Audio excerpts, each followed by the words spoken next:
Decaying property causing problems in South City. Residents in Princeton Heights tell First Alert 4 squatters have been staying at a property on Gravois and they're wearing out their welcome.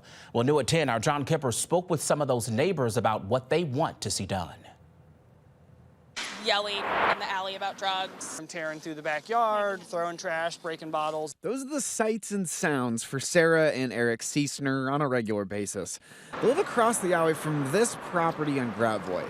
They say sometime last summer, squatters moved in.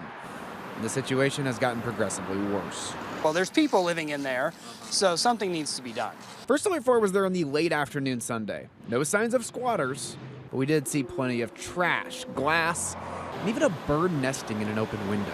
The Seisners say the squatters come in at night. It feels a bit of an embarrassment. Corey Collin also lives next to the property and now won't walk his kids nearby. Won't let them in the backyard by themselves. I don't have any animosity towards homeless in general, but I do understand the concern about watching my kids and making sure they're safe, because there's obviously stranger danger. According to the city assessor website, the property is owned by the Department of Housing and Urban Development. In an email Sunday night, they said they were looking into the issue.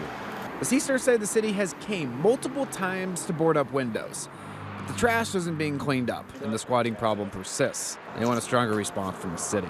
We've tried everything and nothing's getting done. So clearly there is a problem with this property. So what exactly is the solution? Well, the residents said that if this building can be renovated, they'd love to have new neighbors, but they're also not against it being completely demolished. Some of us have kind of joked about if we can get permission from like the aldermen to just get sledgehammers and start tearing the place down. In a text message, alderman of that area, Tom Oldenburg, says, quote, "I'm aware of this issue and all the relevant city departments have been notified.